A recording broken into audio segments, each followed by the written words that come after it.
నమస్తే, welcome to our channel. ఇటీవల సాక్షి debate లో కృష్ణంరాజు అమరావతి మహిళలపైన మురికి వ్యాఖ్యలు చేశారు. అదేవిధంగా రీకాలింగ్ ద చంద్రబాబుస్ మేనిఫెస్టో అంటూ రోజా మురికి వ్యాఖ్యలు చేశారు. మరి ఈ రోజు చూసుకున్నట్లయితే ఇదే రీకాలింగ్ ద బాబుస్ మేనిఫెస్టో అనుకుంటూ నల్లపురెడ్డి ప్రసన్న కుమార్ రెడ్డి చేసినటువంటి వ్యాఖ్యలు అసలు వీటన్నిటినీ కూడా ఏ విధంగా చూడాలి? మరి ఈ నేతలందరూ కూడా ఎందుకు ఈ విధంగా ప్రవర్తిస్తున్నారు? అసలు ఆ పార్టీని ఏమనుకోవాలి తెలుసుకునే ప్రయత్నం చేద్దాం. దీన్ని విశ్లేషించడానికి మనతో పాటుగా ఉన్నారు సీనియర్ జర్నలిస్ట్ డివి శ్రీనివాస్ గారు. నమస్తే సార్. నమస్తే.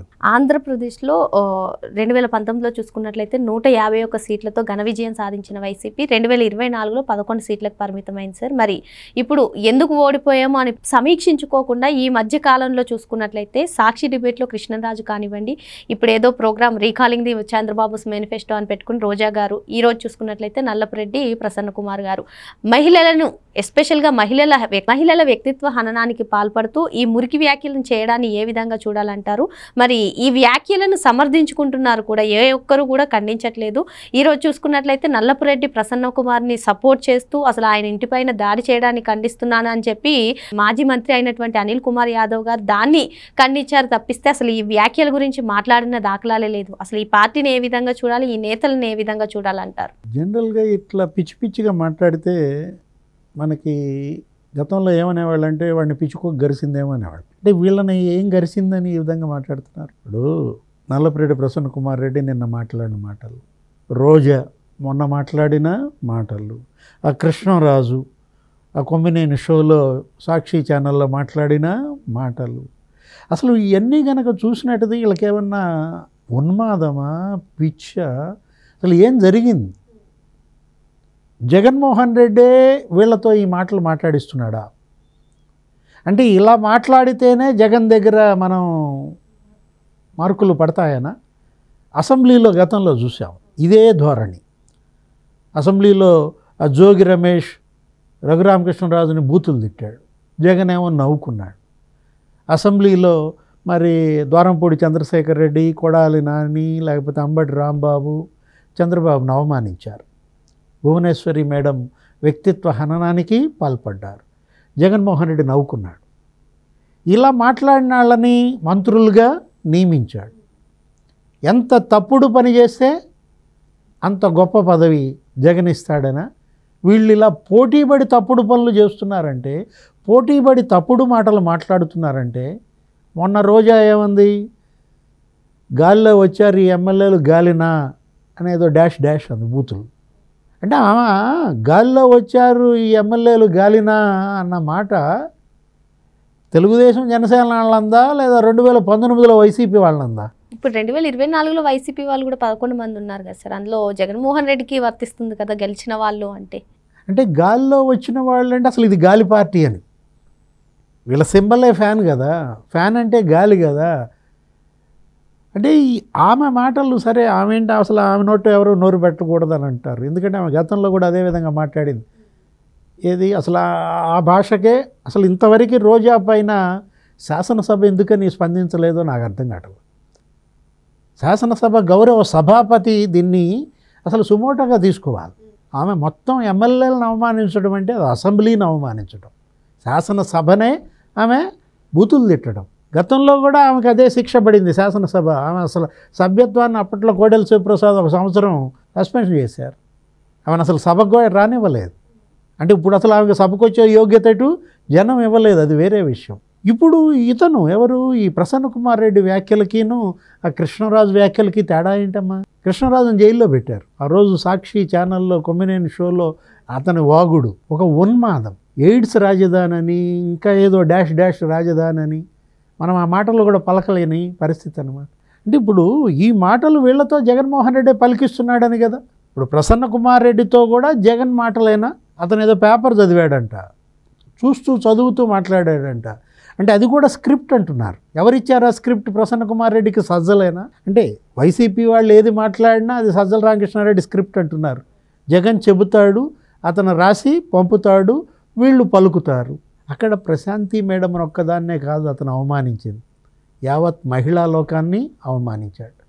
ఆ మాటల ద్వారా ఆమె మాయలో పడ్డాడు ప్రభాకర్ రెడ్డి. ఆయన కావాలనుకుంటే నేను మంచి కన్నెపిల్లనే ఇచ్చి చేసేవాడిని. పిచ్చివాగుడు. అంటే నువ్వేమన్నా బ్రోకర్వా, పెళ్ళిళ్ళ పేరయ్యవా? 6 సార్లు అతను ఎమ్మెల్యేగా గెలిచాడే, మాజీ మంత్రి, ఒక రాజకీయ కుటుంబం. వాళ్ళ నానంటే నెల్లూరులో ఒక పెద్ద రాజకీయ దిగ్గజం. నలపరెడ్డి శ్రీనివాసులు రెడ్డికి ఉన్న ఆ గొప్ప పేరు. అసలు అతను ఏనాడు అసెంబ్లీకి అబ్సెంట్ కాల. అతనిది ఒక రికార్డ్ అది. ఏది, వీళ్ళ నాన్న నలపరెడ్డి శ్రీనివాసులు రెడ్డి శాసనసభ, అసలు ఆయన బెడ్ రిడెన్గా ఉండి కూడా నేను సభకి వెళ్ళాలి, సంతకం పెట్టాలనేవాడు. అంటే ఒక ప్రజాప్రతినిధి ఎలా ఉండాలి, రోల్ మోడల్గా నీ తండ్రి. ప్రజాప్రతినిధి అలా ఉండకూడదు. నువ్వా? అరే ఏం వాగుడమ్మా. ప్రభాకర్ రెడ్డి జాగ్రత్త, నిద్రలోనే నిన్ను లేపేస్తుంది మీ ఆవిడ అంటే నిన్ను లేపేస్తుందా మీ ఆవిడ? ఆ మాట అంటారు కదా జనం. ఇప్పుడు ప్రభాకర్ రెడ్డి భార్యను నువ్వు ఆ మాట అన్నప్పుడు నీ భార్యను కూడా అంటారు కదా, ప్రసన్న కుమార్ రెడ్డి జాగ్రత్త, నీ భార్య నిన్ను లేపేస్తుందని నిన్నంటే ఆ మాటే అన్నది ప్రశాంత్ రెడ్డి.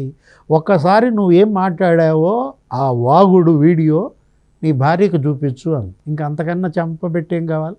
ఇప్పుడు భారతీ మేడం, జగన్మోహన్ రెడ్డి ఇట్లాగే మాట్లాడతారా? జాగ్రత్త జగన్మోహన్ రెడ్డి, రాత్రిపూట నిన్ను లేపేస్తుంది మీ ఆవిడ అని అంటే ఆ మాట మనం చూసాం. కిరణ్ టీడీపీ యాక్టివిస్టో ఎవరో ఒక అతను భారతీ మేడం పట్ల అనుచితంగా మాట్లాడాడని అతన్ని జైల్లో పెట్టారు, కేసులు కట్టారు. కిరణ్కిను ప్రసన్న కుమార్ రెడ్డికి తేడా ఏంటి? కిరణ్ ఇంకా గొప్పాడు. కిరణ్ ఏం చేశాడు? వెంటనే తప్పు తెలుసుకున్నాడు, పశ్చాత్తాపడ్డాడు, క్షమాపణ కోరుతూ వీడియో ఇచ్చాడు. నీ కాళ్ళు పట్టుకుంటా భారతమ్మనో ఏదో అన్నాడు, కన్నీళ్లు పెట్టుకున్నట్టుగా. అతను ఏదో బాధ, అతన్ని ఏదో వీళ్ళు బాగా కష్టాలు పెట్టారు. ఆ బాధలో ఆవేశంలో అతను వీడియో చేశాడు. ఎవరు? కిరణ్. ఇప్పుడు నీకేమైంది? సరే, నిన్న లోకేష్ గారు నెల్లూరులో పర్యటించి వీళ్ళ ఇంట్లో భోజనం చేసినందుకే ఇప్పుడు ఈ లోకేష్ గారి మీద ఉన్న కోపం వీళ్ళ మీద అన్ని తీర్చుకుంటున్నారని కొందరు అనుమానం వ్యక్తం చేస్తున్నారు. సరే, ఏమంటారు మీరు? లోకేష్ గారు కాదు, ఇప్పుడు ఇక్కడ ఇష్యూ ఏంటంటే వేమిరెడ్డి ప్రభాకర్ రెడ్డి నిన్నదాకా మీ పార్టీ రాజ్యసభ సభ్యుడు. 6 ఏళ్ళు వైసీపీ రాజ్యసభ సభ్యత్వము జగన్మోహన్ రెడ్డే ఇచ్చాడు అతనికి రాజ్యసభ సభ్యుడిగా. అప్పుడు నీకు మరి ఈ మాటలు ఎందుకు మాట్లాడాల? ఈ వాగుడు ఎందుకు వాగల? ఈమె ఎవరు? మేడం ప్రశాంతికి టీటీడీ మెంబర్షిప్ ఇచ్చింది ఎవరు? జగన్మోహన్ రెడ్డి కాదా? జగన్మోహన్ రెడ్డి ప్రశాంతి మేడంని టీటీడీ బోర్డు మెంబర్గా చేశాడు. అప్పుడు ఈ వాగుడు వాగలేదే? అంటే మీ పార్టీలో ఉంటే శుద్ధపూసల, వేరే పార్టీకి వెళ్తే ఈ విధంగా మాట్లాడతారా? ఇప్పుడు వాళ్ళ బంధువు ఈమె, ప్రసన్న కుమార్ రెడ్డికి సమీప బంధువు ఈమె, చెల్లి వరుస అవుతుంది. అంటే నీ చెల్లిని ఈ విధంగా నువ్వు మాట్లాడావంటే జగన్మోహన్ రెడ్డి కూడా అదే. అది మనం చూసాం. ఆ చెల్లి కట్టుకున్న చీరని ఏ విధంగా మాట్లాడాడో, పచ్చ చీర కట్టి చంద్రబాబును మెప్పించడానికి వెళ్ళిందని. జగన్ మెప్పు కోసమే ఈ విధంగా మాట్లాడారంటారా సార్ ప్రసన్న కుమార్ గారు కూడా? అంటే ఇప్పుడు అసలు షర్మిల రాజశేఖర రెడ్డికి పుట్టలేదన్న ఆ మాట. షర్మిలను అవమానించడం కాదు, విజయమ్మని అవమానించారు. అంటే విజయమ్మని ఏడిపిస్తారు, ఆమె వ్యక్తిత్వ హననం చేస్తారు. భువనేశ్వరి మేడంని అలాగే మాట్లాడతారు. ఆ తెలుగుదేశం నాయకులు మహిళలందరినీ అలాగే మాట్లాడతారు. ఇప్పుడు ఎవరు? హోమ్ మినిస్టర్ అనిత, లేకపోతే అనురాధ, గాయత్రి, అనూష. అంటే వీళ్ళెవరు మహిళల్ని రాజకీయాల్లోకి రానివ్వరా? రాజకీయాల్లోకి మహిళలు వస్తుంటే అంత అలుస, అక్కస, ఒక మహిళా కంటకులుగా మారారు. ఒక మహిళా కంటక పార్టీగా ఇవాళ వైఎస్ఆర్ కాంగ్రెస్. ఒకవైపు ఏమో నరేంద్ర మోడీ 33% రిజర్వేషన్లు మహిళలకి, రేపు లోక్సభలో మరి దగ్గర నీకు 150 మంది మహిళలు రావాలి. ఆయన బిల్లు చట్టం తెచ్చి మనం ఆయన రేపొద్దున అందరూ మహిళలకి ఎంపీలు చేస్తుంటే ఇక్కడ ఉన్న ఒక మహిళా ఎమ్మెల్యే ప్రశాంత్ రెడ్డిని తట్టుకోలేకపోతున్నారా? భయపడుతున్నారా? ఇప్పుడు ఇవే వ్యాఖ్యలు ప్రసన్న కుమార్ రెడ్డి గతంలో ఎన్నికల ముందు చేశాడు. ఆమెను అవమానించాడు, చాలా తీవ్రమైన కామెంట్స్ చేశాడు. ఇది వాళ్ళ ఫస్ట్ టైం కాదు.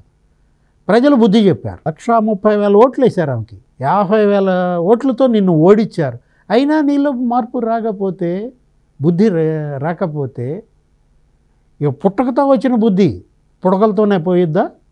ఇప్పుడు జగన్మోహన్ రెడ్డి ఇవాళ దోషి.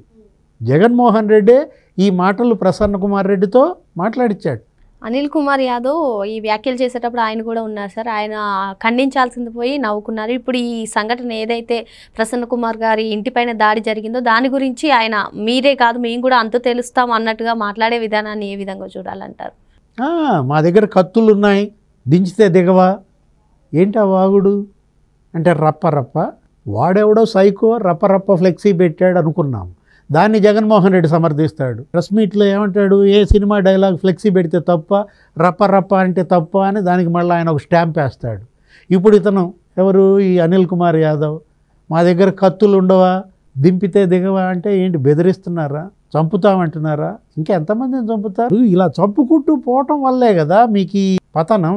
151 నుంచి 11కి ఎందుకు వచ్చాము అన్న ఆలోచనే వీళ్ళల్లో లేదు. పశ్చాత్తాపం లేదు, కనీసపు బ్యాక్లుక్ లేదు, రిపెంటేషన్ లేదు. ఎవరు శిక్షించాలి వీళ్ళని? వీళ్ళలో మార్పు ఎలా వస్తుంది? ఎలుక తోక తెచ్చి ఏడాది ఉతికినా నలుపు నలుపే కానీ తెలుపు రాదా? మరి అధికారంలో ఉండగా ఈ విధంగానే పేటరేగిపోయి ప్రజాగ్రహానికి గురైనా సరే ఈ విధంగానే మాట్లాడడం హాస్యాస్పదంగా ఉందని, ఇంకా ఎప్పటికీ మారుతారో వీళ్ళు అన్నట్టుగా సార్ చెప్తున్నారు. మరో అంశంతో మళ్ళీ కలుద్దాం. Thank you sir. నమస్తే.